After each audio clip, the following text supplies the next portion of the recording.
Gold, trusted gold buyers. మీరు తాకట్టు పెట్టిన బంగారాన్ని విడిపించి ఈ రోజు ఉన్న మార్కెట్ ధరకు కొనబడను.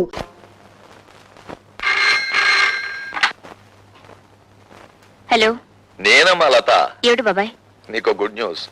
భార్గవ ఈవేళ విడుదలవుతున్నాడు.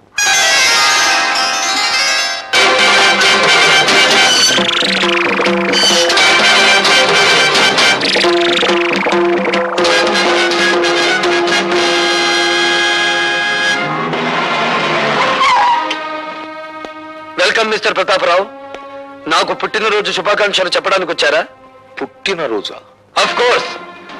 జైలుకు వెళ్ళక ముందు ఈ రోజు నా పుట్టినరోజు కాదు, కానీ ఈ బందికాలంలో నుంచి బయటపడ్డ ఈ భార్గవ్కు ఈ రోజే నిజమైన పుట్టినరోజు. మిస్టర్ భార్గవ, ఒక నిర్దోషి దోషిగా జైలు గోడల మధ్య శిక్ష అనుభవించి బయటకు వస్తే అతని మానసిక ప్రవృత్తి ఎలా ఉంటుందో ఒక పోలీస్ ఆఫీసర్ గా నేను ఊహించగలను. ప్రవృత్తిని ఊహించగలరేమో గాని ఈ రోజు నుంచి నా వృత్తిని మాత్రం మీరు ఊహించలేరు.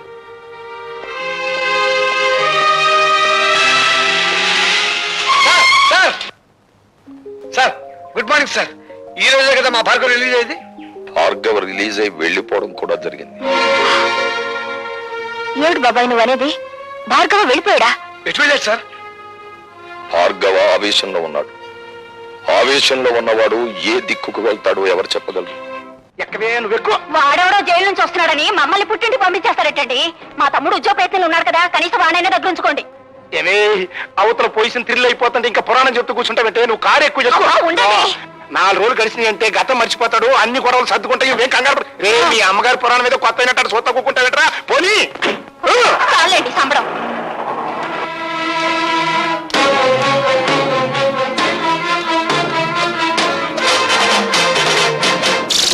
అందరినీ పంపించేశావా?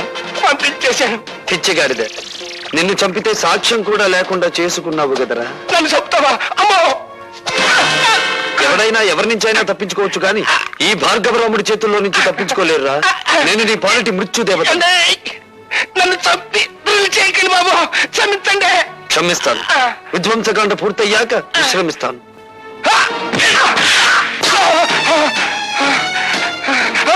ఈ పిచ్చ కదరా నీ దగ్గర లంచంగా తీసుకున్నానన్నావు. ఈవీసీఆర్ టీవీలో కదరా నాకు లంచంగా ఇచ్చానని చెప్పావు. ఈ పనే కదరా నేను అవినీతితో తీసుకున్నానన్నావు.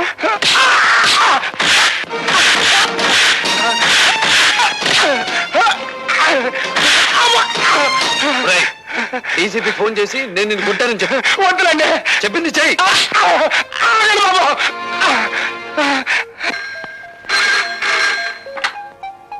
హలో, నమస్కారం అండి డీసీపీ గారు. నేను సదానందని మాట్లాడతాను. ఆ భార్గవ్ గారు నా ఇంటి మీద పడి నన్ను తుక్కురాజుకుంటానండి. షటప్. ఇంతకు ముందు కూడా ఇలాగే అబద్ధాలాడి అతన్ని జైలు పాలు చేశారు. ఇంకెప్పుడు ఇలాంటి తప్పుడు రిపోర్ట్లు ఇవ్వకండి. ఏమన్నాడు? నమ్మట్లేదండి. కరెక్ట్, నమ్మడు కాబట్టే ప్రతిరోజు వచ్చి నిన్ను తని వెళతాను. రోజునా? అవును. నిన్ను పెట్టింది.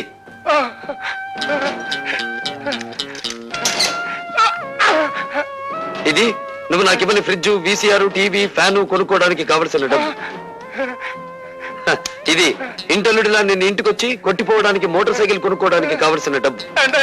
మా అల్లుడికి మా అమ్మాయికే గొలుసుకొని పెట్టలేదండి. అలాగా? ఏ అమాయకురాల్ని మోసం చేసి కేసులో నన్ను ఇరికించావు ఆ పిచ్చి కూతురికి డైమండ్ నెక్లెస్ కొనుక్కోవడానికి కావలసిన డబ్బు. ఎలా ఉంది మన థ్రిల్?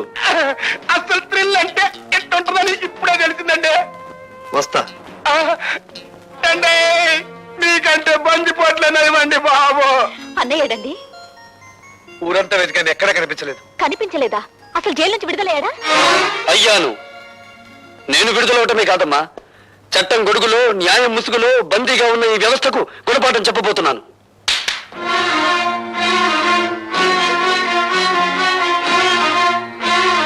ఈ వస్తువుల్ని లంచంగా తీసుకున్నానని ఒక రోజున ఈ ఇంట్లోనే ఈ చేతులకే సంఖ్యలు వేశారమ్మా.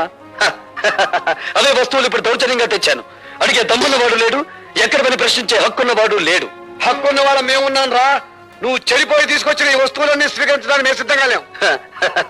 నువ్వు వట్టి బోడా శంకరుడివిరా. ఇన్నేళ్ల నుంచి ఆటో నడుపుతున్నా నువ్వు నీ భార్య మెడలో చిన్న బంగారు గొలుసైనా చేయించగలిగావా ఆ? హ. నేను చూడు జైలు నుంచి బయటపడ్డ కొన్ని గంటలు తిరగకుండా నా చెల్లెలికి కొన్ని వేలు విలువ చేసే బంగారపు నెక్లెస్ తీసుకొచ్చాను, ఈ ఖరీదైన సామాన్లు తెచ్చాను. ఇంకా అన్నయ్య ఇవన్నీ ఎక్కడివి? నిజం చెప్పాలంటే దోపిడి, అబద్ధం చెప్పాలంటే ఏ ఆగిపోయారే? చెప్పండి. అబద్ధాలు చెప్పడంలో మీరు ఆడి తెరిపోయారు కదా. ఒకసారి జైలుకి వెళ్ళి వచ్చిన వాడిని కదా, అనుభవం పెరిగింది. ఇంకా మీ బుద్ధి పెడత్రోవలు పట్టకముందే దాన్ని సక్రమ మార్గంలో పెట్టాలి. పదండి. లత, ఏమిటిది? మీరు రాకపోతే నా మీద ఒట్టే. పదండి. హలో రాభాగవ, కూర్చో. సిడాం. ఎందుకో రమ్మన్నారట? ఉద్యోగం కోసం నిన్న ఒకసారి ఇంటర్వ్యూ చేశాను, మరొకసారి ఇంటర్వ్యూ చేయాలని రమ్మన్నాను. నేను ఇంటర్వ్యూలకు వెళ్ళకూడదని నిర్ణయించుకున్నాను. ఈ ఇంటర్వ్యూ ఉద్యోగం కోసం కాదు భార్గవ, నీ జీవిత భాగస్వామిని ఎంచుకోవడం కోసం. అంటే మా అన్నయ్య కూతురు లతను నీకిచ్చి వివాహం చేయాలని పెద్దలు నిర్ణయించారు. ఈ పెళ్లికి భార్గవ ఇష్టపడటం లేదు. భార్గవ, నీ సమాధానం అనాలోచితంగానో ఆవేశంగానో చెప్పింది కాదు. సునీతపు త్రాసులో బంగారం తూచినట్టు తూచి నిర్ణయించుకున్నది. భార్గవ, నువ్వు తీసుకున్న నిర్ణయానికి నీ బంగారు భవిష్యత్తు ఏమవుతుందో ఆలోచించావా? బాగుపడుతుంది. భార్గవ, అవును సార్, లత తండ్రి దగ్గర ఉద్యోగిగా పనిచేస్తూ నేను లంచగొండిగా అరెస్ట్ అయ్యాను. లత పిన్న తండ్రి నన్ను కోర్టు నుంచి జైలుకి తీసుకెళ్లాడు. సంఖ్యలు వేసిన ఆ చేతులు ఈ కాళ్ళు కడిగి కన్యాదానం చేయించగలవా? అంటే మేము నిన్ను కాపాడలేకపోయినందుకు దాని జీవితాన్ని నాశనం చేస్తావా? లేదు, నా జీవితాన్ని నాశనం చేసుకోవడానికి సిద్ధపడ్డాను. నేను ఎక్కి వెళ్ళాలనుకున్నది పూలరథమైతే లతను నిస్సందేహంగా నాతో తీసుకెళ్లేవాడిని. కానీ నేను నడవబోయేది ముళ్ళకంచం మీద. లతను అందుకే నాతో తీసుకెళ్లలేకపోతున్నాను. నీ నిర్ణయం నువ్వు తీసుకుంటే నేనేం కావాలి? మరో మనిషిని పెళ్లి చేసుకో. మరో మనిషిని పెళ్లి చేసుకోవాలా? ఎంత తేలిక అన్నావు భార్గవ. నువ్వు నా శ్రేయస్ కోరే చెప్తున్నావా? నీ శ్రేయస్సు కోరుకోకపోతే వెంటనే నేను పెళ్లి చేసుకునేవాడిని. నిన్ను నీ ఆస్తిని ఇష్టం వచ్చినంత వరకు అనుభవించి నా దారిని నేను వెళ్లి కసి తీర్చుకునేవాడిని. ఎవరి మీద నీ కసి? సమాజం అంటూ ఉంటే నేను అందులో భాగస్తుణ్ణి, సంఘం అంటూ ఉంటే నేను అందులో ఒకణ్ణి. అందుకే వ్యక్తిగతమైన కక్ష పెంచుకున్నాను. నా భవిష్యత్తుని, నా తండ్రి ప్రగతిని నాశనం చేసిన ఆ రాజశేఖరం మీద పగ తీర్చుకుంటాను. పగ తీర్చుకుంటే ఏమొస్తుంది? పెళ్లి చేసుకుంటే ఏమొస్తుంది? భార్య, కాపురం, బిడ్డలు, జీవితం, సుఖ సంతోషాలు. ఇవన్నీ నిజమైతే మీరెందుకు పెళ్లి చేసుకోలేదు? తడుముకోవద్దు. తడుముకున్నా మీకు సమాధానం దొరకదు మిస్టర్ ప్రతాపరావు. పెళ్లి చేసుకుంటే మనిషికి శారీరక విశ్రాంతి లభిస్తుంది, పగ తీర్చుకుంటే మానసిక విశ్రాంతి లభిస్తుంది. మిస్టర్ భార్గవ, రాజశేఖరం చనిపోతే అతని కుటుంబమే నష్టపోతుంది. కానీ నీలాంటి అభ్యుదయవాది చెడిపోతే సమాజం నష్టపోతుంది. సమాజానికి అవసరమయ్యే నీలాంటి వ్యక్తులు దేశ ప్రగతికి అడ్డుపడకూడదు. ఇప్పుడు నాకు దేశం కంటే ముందు తండ్రి ఆత్మశాంతి ముఖ్యం. దానికోసం ఏదైనా చేస్తాను. అదే ఆఖరి మాట. కొత్త జీవితానికి మొదటి మాట.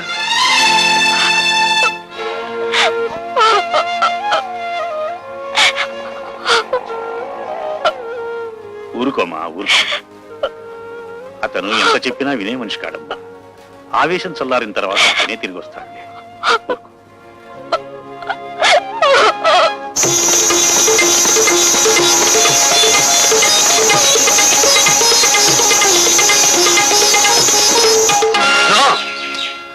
ఆనందానికి ఆనకట్ట వేయకు, సంగీతానికి సంకెళ్ళు వేయకు, పల్లవి రాకముందే పాటను మింగేయకు.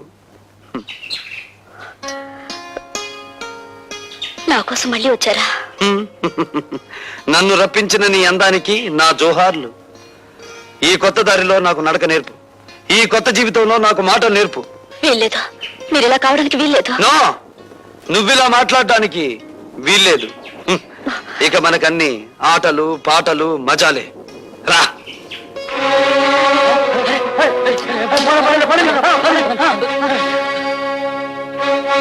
కమాన్, డాన్స్ చేసే.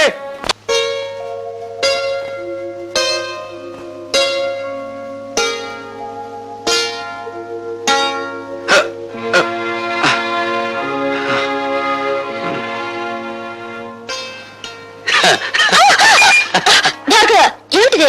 రోజా డార్లింగ్, ఇంకా చూపుల దగ్గరే ఉన్నావా? చా చా చా చా చా చా. ఏమీ బాగోలేదు. కమాన్. వదలండి భార్గవ. ఇదే పని నేను చేశానని కోపంతో నా చెంప పగలగొట్టారా? నేనలా మీ మీద చేయి చేసుకోలేను. అందుకే నేను మీకు నమస్కారం చేస్తున్నాను. మీరు వెళ్ళిపోండి. రాజశేఖర్ మీద కక్ష సాధించాలనుకుంటే ఇలా కాదా? ఆ పని మీరు చేస్తానంటే నేను సాయపడతాను. రాజశేఖరం మీద నీకెందుకు పద? ఆ పరమ నీచుడే మా నాన్నగారు చనిపోవడానికి బాధ్యుడు. నీ తండ్రి పేరు? జనార్దన్ రావు. రోజా, మీ నాన్నను అడ్డం పెట్టుకుని ఏ వ్యక్తిని రాజశేఖరం హంతకుని చేశాడో ఆ ఠాగూర్ నా కన్న తండ్రి. అవును రోజా, ఆయన జైల్లో చనిపోయే ముందు జనార్దన్ రావు కూతురు ఎక్కడున్నా వెతికి ఆమెకింత మేలు చేయమని కోరాడు. మేలా? హ్. ఆ పని నువ్వు చేయలేవు. అది అనుకున్నంత సులభమూ కాదా? నా జీవితం నాశనమైంది. నా మేలు కోరితే రాజశేఖర్ మీద పగ సాధించా. ఈ అభాగ్యరాలు నీకు రుణపడి ఉంటుంది. వాడి ఎంత చూసి నీ తండ్రి ఆత్మకు శాంతి కలిగిస్తాను.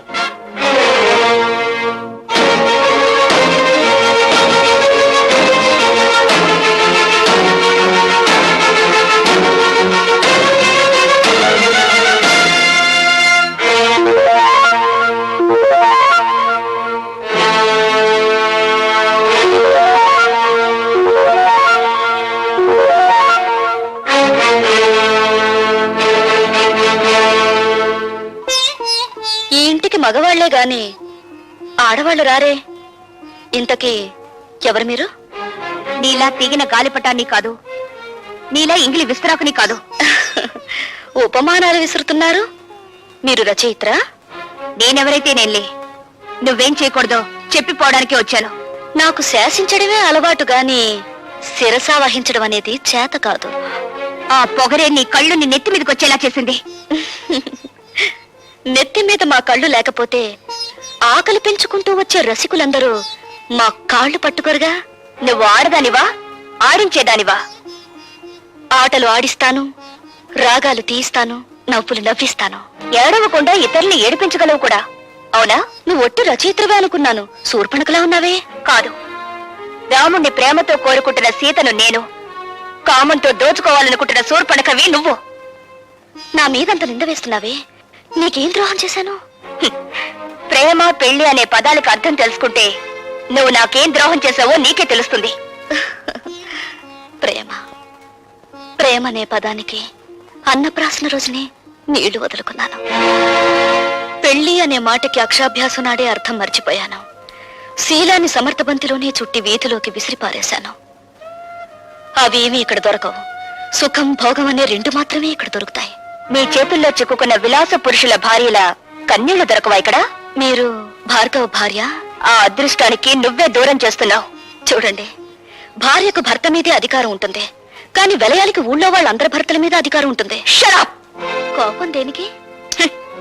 ఇంకా పెళ్ళవకుండానే ఆయన మీద నువ్వు అధికారం చేయాలనుకుంటే నా పక్కదాకా వచ్చాడే, మరి నేనెంత అధికారం చెలాయించాలి? వెలయాలికి ప్రేమ విలువ తెలీదు. గుప్పెడు మల్లెపూలతో, అప్పు తెచ్చుకున్న నవ్వులతో, దాచిపెట్టుకున్న వయసుతో మగవాణ్ణి సొంతం చేసుకోవాలని చూస్తారే గాని గుప్పెడు మనసుతో కాదు. ఆ మనసు నాకుంది. ప్రేమించిన వాడు దూరం అయినప్పుడు ఆ మనసు పడే తపన, ఆవేశాన్ని ఈ ప్రపంచంలో ఏ శక్తి ఏమి చేయలేదు. నువ్వెంత అమ్ముడు పోయే ఆడదానివి. భగవంతుడా, జైల్లో రాక్షసు లాంటి మనుషుల మధ్య బ్రతికొచ్చిన మా అన్నయ్య మానవత్వాన్ని మర్చిపోయేలా ఉన్నాడు. మళ్ళీ మంచి మనిషి కావాలని దీవించు స్వామి.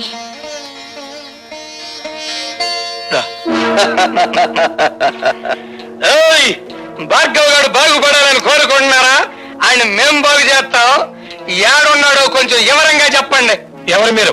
ఖాళీగా ఉన్నప్పుడు కళ్ళు, రెచ్చిపోయినప్పుడు రక్తం తాగేవాళ్ళం. అంతేకాదు, శీలాలు దయటం మా హాబీ. ఒళ్ళగా ఉంది.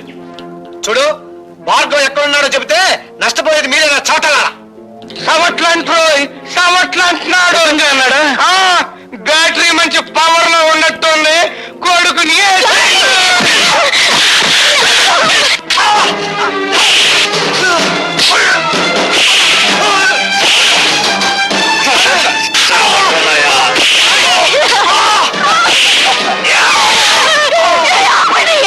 అయ్యో భగవంతుడా, భార్గవ్ గారికి చెప్పండి, మంత్రి గారు జోలికొస్తే కంత్రి పనులు చేస్తామని. మరేం పర్వాలేదమ్మా, ఇదేం ప్రమాదకరమైన గాయం కాదు. ఏం జరిగిందమ్మా?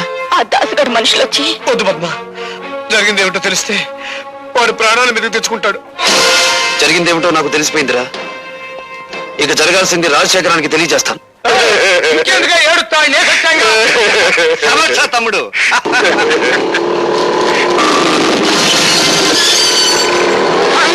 వాడు పోట్లకి ఎత్తాక బుసలు కొట్టుకుంటూ వచ్చేస్తాడు.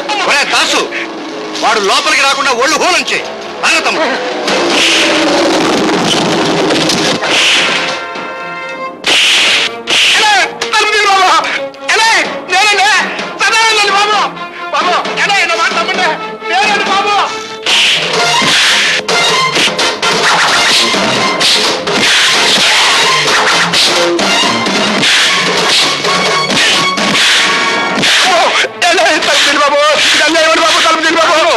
ఆడి బ్యాటరీ ఈక్ అవుతున్నట్టుంది. తలుపు తీద్దామా?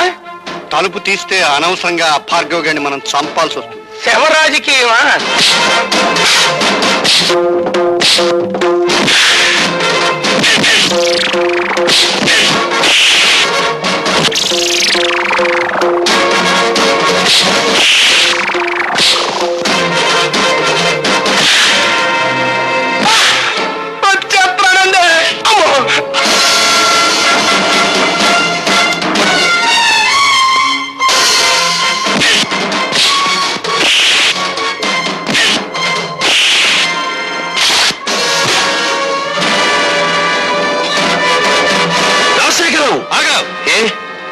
ప్రాణాలు తీసే నీకు ప్రాణభీతి పుట్టుకొచ్చిందా?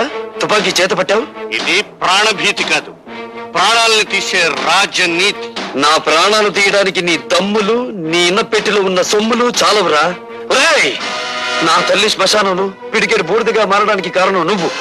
నా తండ్రి నా కళ్ళ ముందే రక్తపు మడుగులో కళ్ళు మూయడానికి కారణం నువ్వు. నాకు మిగిలిన ఒక్కగాను ఒక ఆత్మీయుడు శంకరం. అతన్ని కూడా మీరు చంపాలని చూస్తే ఈ భార్గవ రాముడు కాక తప్పదురా అని ఒక్క రోజుతో నేను చంపను రాజశేఖరం. నీ పాపాలు వెలుగులోకి తెచ్చి అదంతా తేలికనుకున్నావా?